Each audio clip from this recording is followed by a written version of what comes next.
But anyway, I will finish like saying that I stayed a whole summer with my mom, and it was awesome. You know, I was able to actually be a teenager and do things, but I don't know. She was trying to get joint custody so that neither one had to pay and everything, and she was like contacting all the lawyers and all that stuff, and then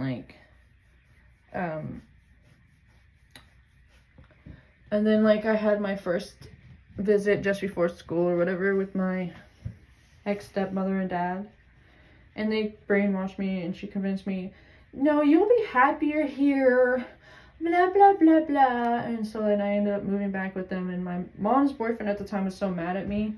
But my mom was like, stop being mad at her, it's not her fault, they brainwashed her and all that stuff. My mom could always see through my ex-stepmother. They would argue and fight a lot, but it was weird. It was like they were the ones that were together and had me, but that's crazy.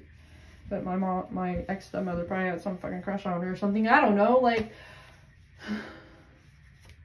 who really knows? Who knows with them? Like, she was probably mad because she knew that she was not able to pull one over on her. And that's literally what happens. If you see through their mask, they get mad and they freaking fight with you.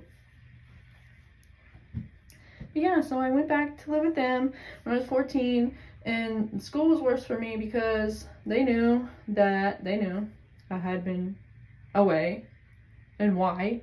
And so like there was a girl that called me freaking crazy because of it. And like we got in a freaking argument, yelling match, and I said stupid shit. It didn't even make any sense because I don't know why, but I was a kid. Yeah. And there was this football player that was like always mean to me and was like giving me dirty looks and just hated me. Like I could tell he hated me. And then one of the years in high school, he got in a really bad concussion from it. And then he was nice.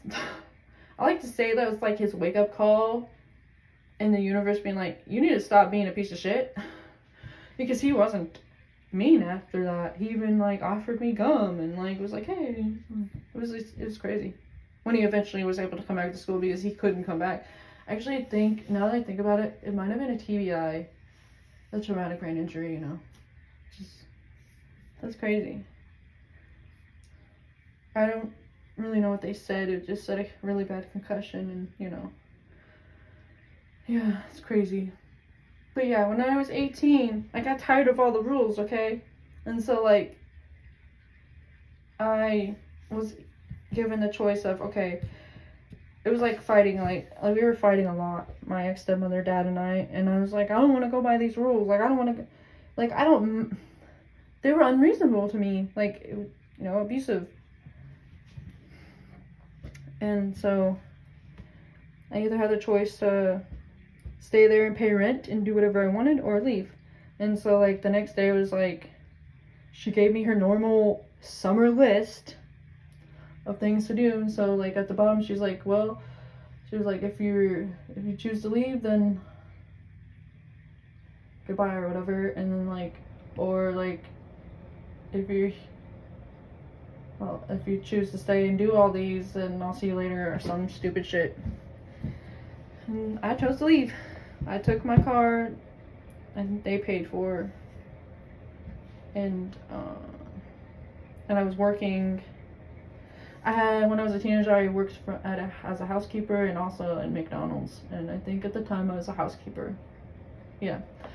And so, yeah, I didn't know where I was gonna go. And I had a friend at work that I worked with, and she lived not just up the road from me. No, I never dated at all during high school. I wasn't allowed to until I was 16, but also nobody ever asked me or anything. And I just didn't until after, besides that time when I was 14 and summer at my mom's. But yeah, so I left and I didn't know where I was gonna go, and I think I ended up staying with my friend from work, who was with somebody who I had went to school with, but his brother was still in our school, I think. Yeah, then she was pregnant. And so, like, we stayed in their trailer. I slept on the couch, and I still self-harmed. And so, like, that ended up making me get kicked out of there when they moved to a different town, to closer to her work. And so I was homeless. So I was, like, driving around, I don't know where to go.